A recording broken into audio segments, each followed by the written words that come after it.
If you haven't heard, overnight, Equifax released some information that the worst data breach in the history of data breaches occurred. It's not the largest, but it's the worst. And here's what has happened, if you didn't know. Equifax got hacked over the summer. They released that information today. 143 million people's credit bureau reports were invaded and hacked. And the reason it's the worst is Yahoo had a bigger one. I had more people, but it wasn't as thorough. These people got your social security number, your date of birth, your name, your address. They got all the stuff they need to hack the crud out of you. And where the other thing they got, Yahoo was like they got an email address or something, okay? But they got everything from Equifax. They cleaned Equifax's plow. And it's bad. It is. I'm not a hyper guy. I'm not a melodramatic guy, but this is bad. And this is the third time recently that Equifax has been hammered. And they're doing all the correct PR things. And, Rick White, their CEO, there's a wonderful email, man. If you haven't seen it, you should go look at it on their website. Rick Smith, is the guy's name, the CEO and chairman of Equifax. It is a study in how to handle the public relations aspect of a disaster like this. The guy is stellar. He does everything he's supposed to do in this situation. Doesn't fix the fact that because of them, a bunch of you are screwed. And this is the third time recently. So even though they did a great job with the PR handling of it, let me give you another little piece of information. There are several class action lawsuits are already popping up on this. And Equifax, of course, is offering free monitoring and free credit repair. Brought to you by the people who got hacked. So, it's a nice offer, but that's kind of stupid, all right? And here's the worst part of it. If you sign up for the free monitoring, you, in the fine print, will waive your right to sue them. A little underhanded to stick that in the fine print that you can't participate in the class action lawsuit because they're the ones that screwed you. They didn't do it intentionally, but this is the largest... this is the largest database of all of our stuff that they took from us without our permission. I didn't turn over anything to Equifax. They scarfed it and built a file on me. They did on you, too. They collect data on you. That's how they create your credit score. You didn't send them any of that. It isn't a voluntary process. And it's certainly not a government agency. And so, those of you that worship at the FICO score, here's the price you pay.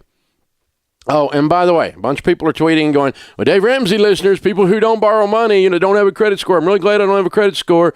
It's no big deal. They're not going to get hit. Yeah, they are. My wife's got hit. She was one of them. And that's an account that has a 0 credit score and has been frozen for probably a decade. So even if your credit was frozen and even if you have no credit score, they still got all your stuff. My personal assistant's got hit. So there's the deal. Now, that's all the bad news. Bad news is Equifax sucks. Wow, that's not really news. Okay. And they're going to screw you again if you sign up for their free monitoring because you're not going to you're not going to be able to be included in any class action lawsuits, which I'm not going to do personally anyway, but I just think that's slimy. You stand in front of the camera and go, we're so very sorry. We're so sorry. We have worked hard and been diligent and done everything we wanted to do, but we're sorry. But yeah, when you sign this in the fine print, you give up your right to do a class action. Just wrong. Just tells you what's really going on in places like that. So, they collect your data against your will, use it for their profit, and then don't protect it. That's pretty bad. So, what do you do if you're one of the 143 million? What do we do with Sharon Ramsey? What do we do? Well, Sharon Ramsey has Xander Insurance Identity Theft Protection, which means that if the thieves were to use her data, there's no indication yet that it has been used, just that it's been stolen. If they were to use her data to open an account, and it shows up, and a fraudulent account, a medical account, a fraudulent Social Security account, a fraudulent tax account, a fraudulent debt account. They open up a credit card and Sharon Ramsey's name. That would be humorous, wouldn't it? Be cause for divorce if she did it, but if they do it, it's but if they were to do that, then Xander identity theft protection, which you can buy today, by the way, and I would suggest you do that because they don't have any fine print that says you can't class action Equifax's butt in their stuff, right? They're an independent operation, and the difference is not just monitoring. You don't want to just get somebody that monitors your credit bureau report or monitors you for identity theft. You want someone who has a caseworker that takes over all the work and handles cleaning up the mess if someone utilizes this theft of identity in order to open accounts. The problem is not that you owe money. The problem is you have to go through all this hassle and pain in the butt working with a credit card company that you didn't do anything with and that you don't owe any money to. But you're trying to explain to them that some scumburger out of 143 million people, which, by the way, there's 300 million people in the U.S., a whole bunch of them are infants and children, and a bunch of people are off the grid completely that absolutely have no data whatsoever. And so out of 300 million, 143 million is like everybody.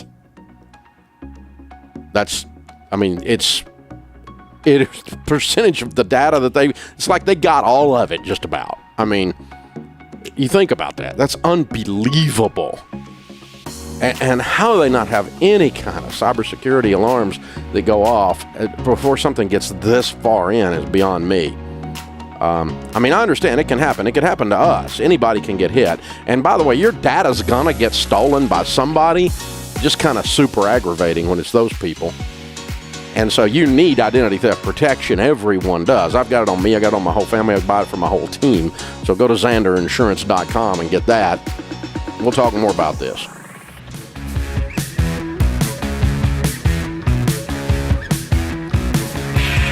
Okay, back on the worst data breach in history, the largest theft of important, detailed information on you. 143 million of you. Equifax got cleaned out. And again, their CEO and chairman, Rick Smith, did a fabulous job on the PR. But there's a lot of stuff that's not right here. One being that if you sign up for the free monitoring that they're offering, you are down in the fine print being required to give up your right to be involved in a class action lawsuit, which I wouldn't have you to do that anyway. So the second thing that has come out is this from Bloomberg, 3 Equifax senior executives sold their own stock, worth $1.8 million in the days after the company discovered a security breach that may have compromised information on 143 million U.S. consumers. The trio had not yet been informed of the incident, the company said late Thursday. The credit report, in other words, they sold stock after it was discovered, but supposedly these guys didn't know it before it was public, because you know what their stock's doing today, right? I mean, it's tanking. And so Credit Reporting Service said earlier in a statement that it discovered the intrusion on July 29th, and regulatory filings show that on August 1st, Chief Financial Officer John Gamble sold shares worth $946,374. And Joseph Lundgren, president of U.S. Information Solutions, exercised options to dispose of $584,000. Now, let me help you with this. The Chief Financial Officer, the CFO of the organization, and the guy in charge of U.S. Information Solutions didn't know that there'd been a data breach.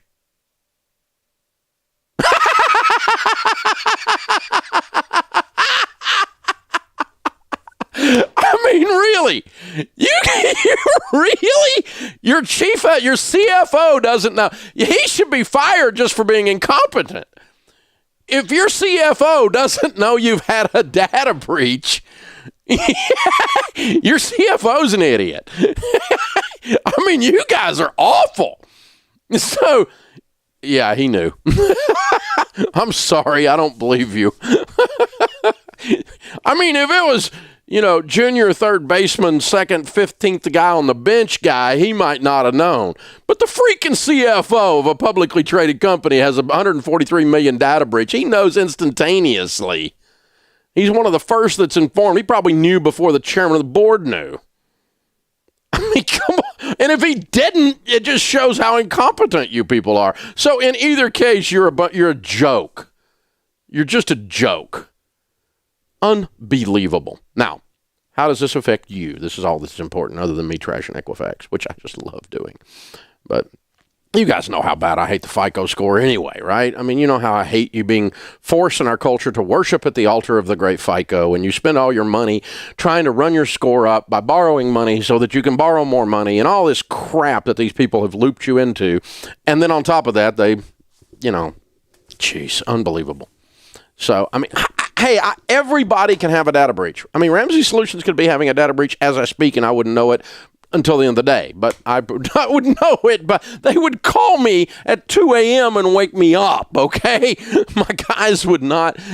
And we're just a little bitty unsophisticated company compared to this one. So, anyway, what do you do if you're one of the 143 million? The first thing you do is you freeze your credit bureau account. And if you haven't, you need to freeze it. It's going to cost you a little money, but that helps because anyone who, let's say the thieves took your name and applied for a Visa card at Bank of America. Now, Bank of America issues about 8 out of 10 visas without checking credit. So they're going to issue the card unless you're one of the 2 out of 10. If you're one of the 2 out of 10, they check your credit and it's frozen. The card would be denied. The thief would not get to use your identity. So a frozen account does help. It doesn't guarantee, but it does help. So that's step 1. Step 2 is you monitor it. You pull copies of your credit bureau report, all 3 of them, not just Equifax's.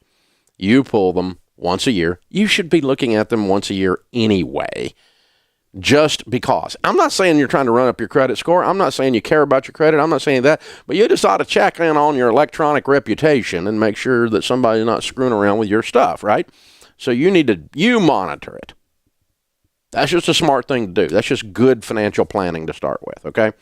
You monitor it. You freeze it. You have to unfreeze it to check it and then freeze it back. Cost you $20 or whatever. Just do it, okay? Shut up. Don't wait on Equifax to fix your problem because obviously they don't have your best interest at heart. Oh, Lord. And then you need to get something like Xander Insurance's identity theft. Now, you guys think I'm turning this into an ad, but there's a reason that I carry identity theft insurance. It's because people freaking steal identity all the time from everybody. I mean, you got Target, you got TJ Maxx, you got the government, you got Yahoo, and now you got Equifax for the 3rd time has been violated. And they get your information. They're going to get your information somewhere. If you haven't had a debit card or those of you that still use a credit card shut down due to fraudulent transactions and the algorithm pops up, you're pretty unusual. My debit card was shut down 6 weeks ago. Somebody picked up the number somewhere. Started charging stuff at places that Dave never attends. And so we went, yeah, probably not me at that one, yeah. Can you imagine? Yeah. So, yeah, the algorithm caught that, and I wasn't in Mexico. Go figure. Who knew? And so, shut it down. So you're going to get your identity theft stolen. You need something like identity theft protection. Now, remember, if your identity gets stolen, your problem is not that you owe the money. If someone takes my wife's name, which was one of the 143 million that got stolen, and opens an account in her name, I don't owe any money. Sharon doesn't owe any money. You don't owe money when someone steals your stuff, okay? But you have to convince the idiots that opened the account. In my example earlier, the idiot would be Bank of America, right? They issued a credit card without checking credit, which makes them an idiot, okay? But we already knew they were idiots. It's freaking Bank of America, okay? So, they didn't check. So now there's a credit card opened in Sharon Ramsey's name floating around out there because somebody stole her information from Equifax and opened a Bank of America Visa card. This is an example. It hasn't happened, okay? It's not going to happen. But then the problem is I can call Bank of America and get their fraud victim division on the line. And the first thing I have to do is spend the first 45 minutes of my life convincing these idiots that we didn't actually open the account and then we just didn't want to pay it, so we're claiming fraud. The first thing they do is accuse you at the fraud victim division of the credit card company of being the thief. And you have to explain to them, look, doofus, we're not paying this. You don't have her signature on file. You don't have her handwriting on file. We're not legally obligated. Well, you have to file a police report. Yep, I will be filing that police report. Well, you're going to have to sign affidavits. Yep, I'll be signing those affidavits. But guess what? If you have something like Xander Insurance's identity theft protection, the good identity theft protection, they don't just do monitoring, they don't just do freezing, they take over the problem, and there's a caseworker that calls Bank of America for us, and Sharon and I won't have to deal with it. And they take care of all this crap. And then it's the 100 hours per account that it takes to clean this crap up that's the problem. It's not that you actually owe money, it's that it's a drain on your productivity and on the very marrow of your bones. And that's what you need to do. So freeze your account, monitor your account yourself, and make sure you've got identity theft protection. And it's not too late to have ID theft protection. Because, again, the reason this is so serious, the reason I'm taking 2 entire segments on this, is the misbehavior by Equifax in their handling of this, the sale of insider trading of stock, number one. And number 2, the fine print in the agreement you sign that relieves you of the ability to participate in class action lawsuit, pretty underhanded. And I'll guarantee you that's not pointed out to you when it's sent to you. Stuff you get only on the Dave Ramsey Show. But, yeah. But the things you can do are what's important. So you monitor it, you freeze your account, you get identity theft protection, because no one has stolen your identity yet. They just stole your information. It might not ever actually get used. Pray. That's what I pray. I hope it never gets used. I hope there's never a problem for any of you. But that's kind of unlikely, because some Russian mobster somewhere now has your numbers.